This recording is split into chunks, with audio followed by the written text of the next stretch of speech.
Boridaro. Pronoun dar every pony. This is BronyDan. It's not original, but hey, you try coming up with reality these days. Wait a minute. Holy shit, Season 6 of MLB has started! That's going to be shorter than we expected, but whatever, it's back, and that's all that matters. Let's not waste any more time. Let's start off with the two-part opener, the Chrystalling. That has a weird ring to it. So we begin with Starlight Glimmer wandering about Twilight's castle. Yep, it's just as I feared. Starlight Glimmer is now part of the main cast. Obviously this is riding on the popularity of Sunset Shimmer and how well she's been integrated into the Equestria Girls universe. But hey, if Sunset can become a popular character in her own right, why can't Starlight? It turns out that Starlight is now Twilight's pupil in understanding friendship. Yeah, we're just gonna gloss over the fact that she tried to destroy the fabric of space and time. And that apparently Shining Armor and Cadence's baby is expected any day soon. Wait, you're seriously telling me it's been 11 months since the one where Pinkie Pie knows? What the hell has happened in that time? That's your story right there. And there's also a special ceremony surrounding the birth called a Chrystalling. In layman's term, it's basically a christening, except there's some magical shit that helps power up the crystal heart. And by some fucking coincidence, Twilight discovers that Starlight's old friend Sunburst is also in the Crystal Empire, so she makes this her first friendship lesson. However, Starlight isn't all too thrilled about this because... You blamed cutie marks and stripped a whole village of theirs, and when Twilight and the others stopped you, you went back in time and almost destroyed Equestria. Yeah, that. But we can't dwell on that for too long, as it's revealed that Cadence has had the baby, and so they all head off to the Crystal Empire. I can't wait to see all that light and love make the crystal heart even more sparkly and shiny! Actually, Pinkie, the Crystal Heart is an ancient and powerful relic. Without its magic, the Crystal Empire would be lost to the frozen north. Okay, I seriously can't be the one who is still getting Game of Thrones vibes from this. So they arrive at the Crystal Empire and, oh my god, Shining Armor is turning into Twilight from Lesson 0. Everybody run! I haven't really slept since Cadence had the baby. Come to think of it, she hasn't either. She's also having trouble walking as well. In fact, she's having trouble standing up in general. Well, Twilight decides the best thing to do is to split. Have Starlight and Spike fight Sunburst and complete the friendship lesson, while they all head over to see the new baby.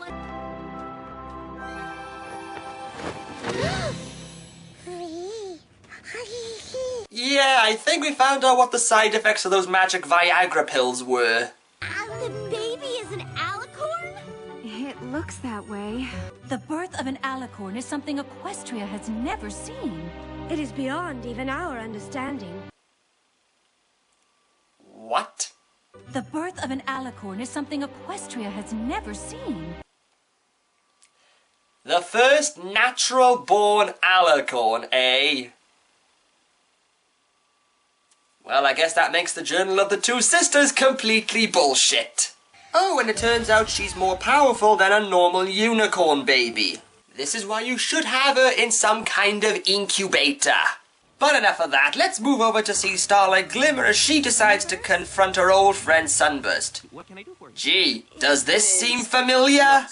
And this is the biggest problem I have with this two-parter. The B-plot is much more interesting and engaging than its A-plot. I honestly have more investment in Starlight's concerns of opening up to Sunburst about what she's done in the past than what's going on with the actual Chrystalling, because that just feels like it's a cobbled mishmash of different things. I.e., having Pinkie with the uncontrollable infant is very much like baby cakes back in Season 2. Oh, and just to add the icing on the cake...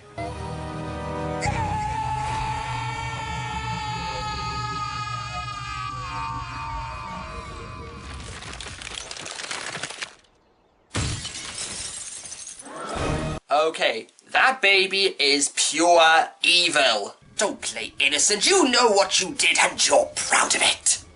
Well, with the Crystal Heart now destroyed, winter really is coming for the Crystal Empire, so the obvious solution is to go down to the library and find a book on the subject while the royal sisters actually do something and try to prevent the storm from coming.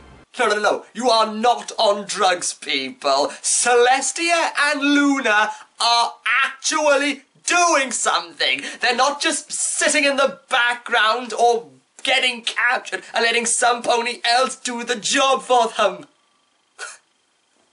I'm actually quite proud of this. But what about the subjects of the Crystal Empire? I camped out all night for this spot. I'm not about to just give it up. And when that foal is held before the Crystal Heart, I plan to be as close to the action as possible. Okay, if you guys are gonna be so stubborn and stupid that you don't even care that your entire kingdom's about to become a frozen wasteland and practically kill all of you, maybe the princesses shouldn't stop the storm. Honestly, let these bastards freeze. They don't deserve to live. This empire's more trouble than it's worth. Fortunately, they managed to find the book that they need, however.